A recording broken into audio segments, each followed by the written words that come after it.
Yeah, I'm Michael Jones. I'm a leadership educator, dialogue facilitator, writer, and pianist and composer. So when I'm involved in conferences like this, I bring all of myself in terms of both teaching as well as playing, setting the tone, and focusing primarily on the leadership aspects. That's been my background, has been working on leadership and what kind of leadership do we need in communities and what does creative leadership look like. And so that's what my focus is. I met Paul here at a conference in Waterloo about 10 years ago, and we co-led a session at that time. That was just when Tamarack was starting.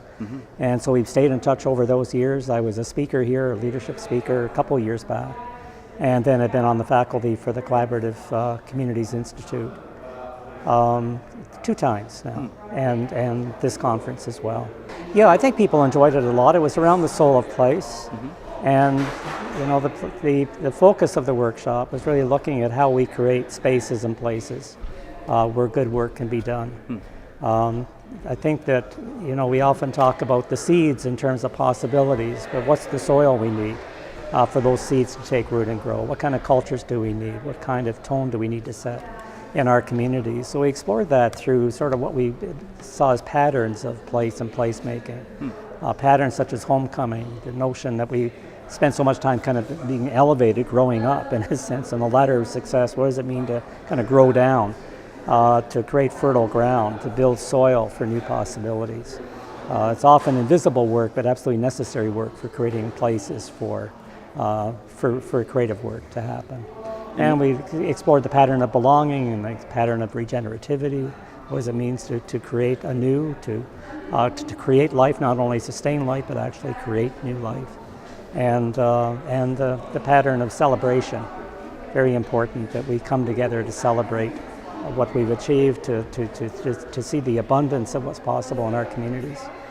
We often focus mostly on the scarcity of things, and the isolation of people, and the sense that we get disconnected from where home is. So I think the themes we were exploring were patterns of how to come back to reconnecting with ourselves again.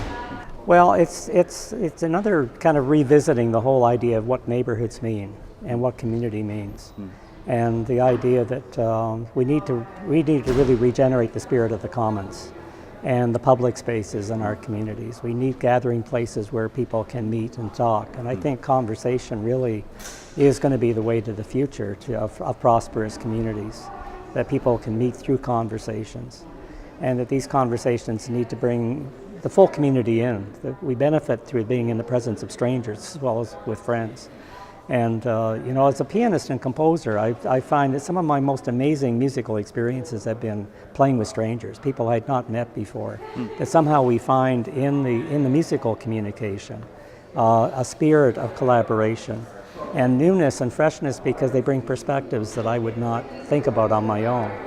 So I think that happens in conversations, and I think music is often like jazz is a form of conversation.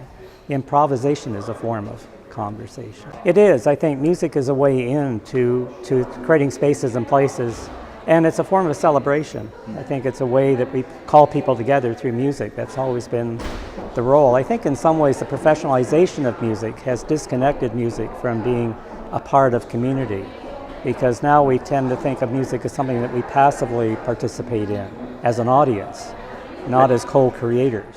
Well, I think something I'm going to be taking away, and it's helped to strengthen something I already had a sense of, which is how important support systems are. The idea that we need to create our own networks of care and networks of support, and I think also of acknowledgement. You know, I think a lot about how we bring our gifts into the world. Because I was invited at one time to bring the gift of my own music into the world, something I thought I'd left behind many years before, but I was asked the question, who will play your music if you don't play it yourself? And that was a stranger who came and just spoke to me when I was playing for myself one night. And he heard something in the music, in my own music he didn't hear actually, in my cover arrangements of popular tunes, and he said, I wouldn't waste your time with that music, I'd stick with your own music, he said. And I didn't think it had that much value. Sometimes that which is truly our own seems so ordinary, we don't think it has any merit. But in fact, that often is what we have to give. And I think what I heard this week is it's very important for us to acknowledge other people's gifts, because our own gifts seem so ordinary. We never think of them as being that important. Yeah. And yet our gifts is what changes the world. So creating networks of care and support, but particularly networks that can see our gifts and support how we bring those gifts into the world. And the support systems are key. We can't go on our own. And the biggest factor in minimizing stress and isolation are support networks. And that's something I discovered this week has to be intentional. This doesn't happen naturally always, because everybody's pretty busy. So it's something to take care about, is how we identify and care for the support systems and networks of support and acknowledgement.